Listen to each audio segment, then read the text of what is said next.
പ്രിയപ്പെട്ടവരെ, അസ്സലാമു അലൈക്കും. പ്രിയപ്പെട്ടവരെ, എല്ലാവർക്കും നമസ്കാരം നേരുകയാണ്. എന്തൊക്കെ വിശേഷങ്ങൾ? ഇന്ന് ഞാൻ ഈ വീഡിയോയിലെത്തിയിട്ടുള്ളത് ഏറ്റവും ശ്രദ്ധേയമായ ഒരു ദിനമാണ്. ഇന്ന് ഓഗസ്റ്റ് 9 ശനിയാഴ്ച. ഇന്നത്തെ ദിനം ഇന്ന് ലോക ആദിവാസി ദിനമാണ്. ഈ ദിനത്തിൽ സുപ്രഭാതം ദിനപത്രത്തിൽ വന്നിട്ടുള്ള ഒരു ലേഖനമുണ്ട്. കാഴ്ച പേജിൽ വന്നിട്ടുള്ള ലേഖനം ഏറ്റവും ശ്രദ്ധേയമാണ്. ആ ഒരു ലേഖനം ഞാൻ നിങ്ങൾക്ക് മുമ്പിൽ എത്തിക്കുകയാണ്. DSS കേരള സംസ്ഥാന ചെയർപേഴ്സൺ രേഷ്മ കരിവേടകം എഴുതിയിട്ടുള്ള ഒരു ലേഖനമുണ്ട് സുപ്രഭാതത്തിൽ. അത് ഞാൻ നിങ്ങൾക്ക് മുമ്പിൽ എത്തിക്കുകയാണ്. ഞാൻ ലേഖനത്തിലേക്ക് കടക്കുകയാണ്. നാടറിയണം കാട്ടുജനതക്കെതിരെയുള്ള അനീതികൾ എന്ന തലക്കെട്ടിൽ എഴുതിയിട്ടുള്ള ഒരു ലേഖനമുണ്ട്. കേന്ദ്ര സംസ്ഥാന സർക്കാരുകൾ അട്ടപ്പാടിയിലെ 400 കോടി രൂപയിലധികം ചെലവഴിച്ചതായി അവകാശപ്പെടുന്നിടത്താണ് ആദിവാസി ചൂഷണത്തിൻ്റെ ഭരണകൂട ഭീകരത വെളിപ്പെടുത്തുന്നത്. കണക്കുകൾ പ്രകാരം അട്ടപ്പാടിയിലെ ഓരോ ആദിവാസിയും കോടിപതികളാകേണ്ടതാണ് എന്നാണ് ഇതിൻ്റെ രത്നച്ചുരുക്കം. ഈ ലേഖനത്തിൻ്റെ രത്നച്ചുരുക്കമായിട്ട് ഈ ലേഖനത്തിലുള്ളത്.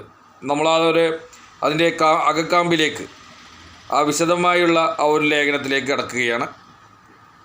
ലോക ആദിവാസി ദിനമാണ് ഇന്ന്. തദ്ദേശീയ സംസ്കാരം, പരമ്പരാഗത ഭൂമി അവകാശം, സ്വയംഭരണ സംവിധാനം തുടങ്ങി ജീവസന്ധാരണ അവകാശങ്ങളെക്കുറിച്ച് വരെ ഈ ദിനം നമ്മെ ഓർമ്മപ്പെടുത്തുന്നു. കേരളത്തിൽ ആകെ 4.30 ലക്ഷം ആദിവാസികൾ ഉണ്ടെന്നാണ് കണക്കാക്കപ്പെടുന്നത്. അതിൽ 1.79 ലക്ഷം പേരും വയനാട്ടിലാണ്. 71,000 പേർ പാലക്കാടും ഇടുക്കിയിലും നിലമ്പൂരിലുമായി ചിതറിക്കിടക്കുന്നു. മറ്റു ജില്ലകളിൽ നാമമാത്ര സാന്നിധ്യമാണുള്ളത്. ആദിവാസികളെപ്പോലെ നിരന്തര ചൂഷണത്തിനും മനുഷ്യാവകാശ ലംഘനത്തിനും വിധേയരായ മനുഷ്യ സമൂഹമുണ്ടോ എന്ന് സംശയമാണ്. പോഷകാഹാരക്കുറവ്, തൊഴിലില്ലായ്മ, ലൈംഗിക ചൂഷണം, ഭൂരാഹിത്യം, വിദ്യാഭ്യാസ സ്ഥാപനങ്ങളുടെ അഭാവം തുടങ്ങി നിരവധി പ്രശ്നങ്ങളാണ് ആദിവാസികൾ നേരിടുന്നത്. കേരള രൂപീകരണ കാലത്ത് അട്ടപ്പാടിയിലെ 91% ഉണ്ടായിരുന്ന ആദിവാസി ജനത ഇന്ന് 41% കുറഞ്ഞത് പഠനങ്ങൾ തെളിയിക്കുന്നു. കേന്ദ്ര സംസ്ഥാന സർക്കാരുകൾ ഇവരുടെ ഉന്നമനത്തിന് 400 കോടി രൂപയിലധികം ചെലവഴിച്ചതായി അവകാശപ്പെടുന്നിടത്താണ് ആദിവാസി ചൂഷണത്തിൻ്റെ ഭരണകൂട ഭീകരത വെളിപ്പെടുത്തുന്നത്. കണക്കുകൾ പ്രകാരം അട്ടപ്പാടിയിലെ ഓരോ ആദിവാസിയും കോടിപതി ആവേണ്ടതാണ്. എന്നാൽ യാഥാർത്ഥ്യം എന്താണ്? പ്രശസ്ത ഗായിക നാഞ്ചി അമ്മയുടെ ഭൂമി പോലും വ്യാജ പ്രമാണങ്ങൾ ചമച്ച് നേടിയെടുക്കുകയാണെന്ന വാർത്തയാണ് അട്ടപ്പാടിയിൽ നിന്ന് കേൾക്കുന്നത്. ഇതിനാവട്ടെ സർക്കാരിൻ്റെ ഒത്താശയുമുണ്ട്. ഭാര്യയുടെ പ്രസവത്തിന് കൂട്ടിരിപ്പുകാരനായി കോഴിക്കോട് മെഡിക്കൽ കോളേജിലെത്തിയ വയനാട്ടുകാരനായ വിശ്വനാഥൻ എന്ന ആദിവാസി യുവാവിനെ കള്ളനെന്ന് ആക്ഷേപിച്ച് ആൾക്കൂട്ടം തല്ലിക്കൊന്നത് ലോകം ചർച്ച ചെയ്തിട്ടില്ല. പകരം ആറ്റുനോറ്റുണ്ടായ കുഞ്ഞിനെ കാണാനെത്തിയ ആദിവാസി യുവാവ് ആത്മഹത്യ ചെയ്തു എന്ന കള്ളക്കഥയാണ് മാധ്യമങ്ങൾ റിപ്പോർട്ട് ചെയ്തത്. അട്ടപ്പാടി മധുവിൻ്റെ ആൾക്കൂട്ട വിചാരണയ്ക്ക് തുല്യമായി 2023 ഫെബ്രുവരിയിൽ നഗരമധ്യത്തിൽ നടന്ന ഈ സംഭവം എത്ര പെട്ടെന്നാണ് ഭരണകൂടം ഒതുക്കി തീർത്തതെന്ന് കാണുമ്പോൾ തന്നെ അറിയാം ആദിവാസികൾക്ക് നേരെ നടക്കുന്ന ആക്രമണങ്ങളുടെ ഭീകരത. VN മാർസനെ പോലുള്ള പോരാളികൾ ഇല്ലായിരുന്നുവെങ്കിൽ അട്ടപ്പാടി മധുവിൻ്റെ ആൾക്കൂട്ട വിചാരണയും കൊലപാതകവും ആത്മഹത്യയാവുമായിരുന്നെന്ന് നിസ്തർക്കമാണ്.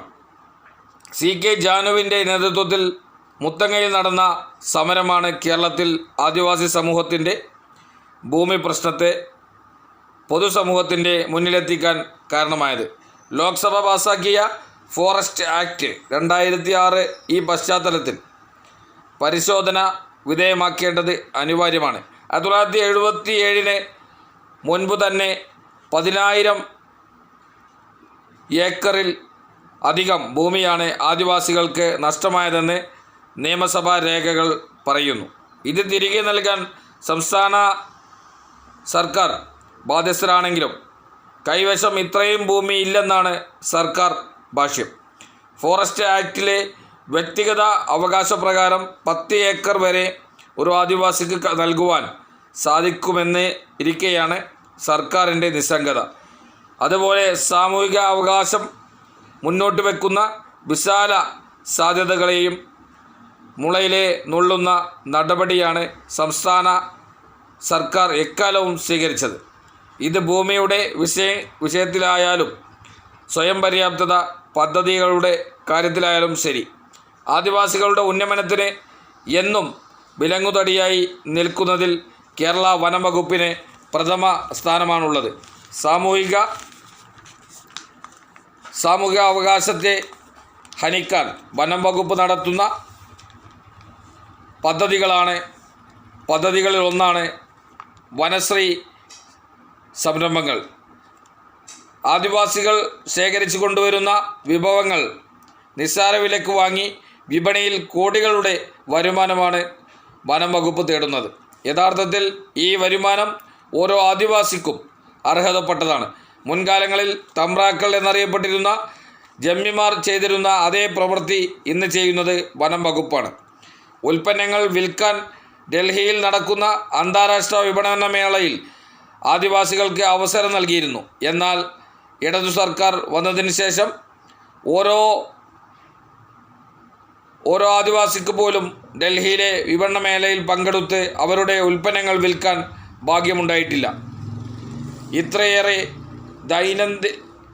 ദൈനജീവിതം നയിക്കുന്ന ആദിവാസികളുടെ സാംസ്കാരിക പശ്ചാത്തലം മലീമസമാക്കുന്ന നടപടികളും പൊതുസമൂഹത്തിൻ്റെ ഭാഗത്തുനിന്നുണ്ടാകുന്നു എന്നത് ദൗർഭാഗ്യകരമാണ്. കുറ്റ്യാടി കല്യാണം എന്ന ഓമനപ്പേരിൽ ആദിവാസി പെൺകുട്ടികളെ കല്യാണം കഴിച്ച് കൊണ്ടുപോവുകയും ഒടുവിൽ അവരെ ഉപേക്ഷിക്കുകയും ചെയ്യുന്ന പ്രവണത വയനാട്ടിൽ ഏറി വരുന്നുണ്ട്. കാസർഗോഡ് ജില്ലാ പഞ്ചായത്ത് ആദിവാസികൾക്കിടയിൽ ഗർഭാശയ ക്യാൻസർ തടയാണെന്ന വ്യാജേന വാക്സിൻ പരീക്ഷണം നടത്താൻ പദ്ധതിയിടുന്നതും ദുരൂഹതകൾ ഉയർത്തുന്നു. ആദിവാസി ഊരുകളിലേക്കുള്ള സംഘപരിവാർ കടന്നുകയറ്റത്തെ നിസ്സംഗതയോടെ നോക്കിക്കാണുന്ന ഇടതു സർക്കാരിൻ്റെ നടപടി വിരോധാഭാസമാണ്. ആദിവാസി മേഖലകളിലേക്ക് ദളിത് പ്രവർത്തകർ വരുന്നതിനെ കായികമായും നിയമപരമായും നേരിടുന്ന ഇടതു സർക്കാരാണ് സംഘപരിവാറിൻ്റെ കടന്നുകയറ്റത്തെ കണ്ടില്ലെന്ന് നടിക്കുന്നത്. ആദിവാസി എന്ന് പറയുന്നതിൽ അഭിമാനം കൊള്ളുകയാണ് ഞാൻ. എന്നാൽ ഞങ്ങളെ വനവാസിയെന്ന് മാറ്റിപ്പറയിപ്പിക്കാൻ പണിപ്പെടുന്നവരെ ഇടതുപക്ഷം ചെറുക്കുന്നില്ല എന്നത് അത്യന്തം ഖേദകരമാണ്. സ്വാതന്ത്ര്യസമരത്തിൽ ഒഴിച്ചു നിർത്താനാവാത്ത ബിർസ മുണ്ടനും വയനാട് ചുരത്തിനു വഴി കാണിച്ച കരിന്തണ്ടനും അടക്കം ധീരന്മാർ പിറന്ന കുലത്തെ കാവ്യവൽക്കരിക്കാൻ നടത്തുന്ന ശ്രമങ്ങളെ ചെറുക്കേണ്ടതും ഈ കാലഘട്ടത്തിൻ്റെ ആവശ്യമാണ്. ലോക ആദിവാസി ദിനം കേവലം ആദിമ സംസ്കൃതിയും ചരിത്രവും ആഘോഷിക്കേണ്ട ദിവസം മാത്രമല്ല, കേരളത്തിലെ ആദിവാസികൾക്ക് അഭിമാനത്തോടെ ജീവിക്കുവാനുള്ള അവകാശം നൽകാൻ നാം ഓരോരുത്തരും പ്രതിബദ്ധതരാണെന്ന് ഓർമ്മപ്പെടുത്തൽ കൂടിയാണ് എന്നുള്ളത് നമ്മൾ മനസ്സിലാക്കണം. കൃത്യമായി DSS കേരള സംസ്ഥാന ചെയർപേഴ്സൺ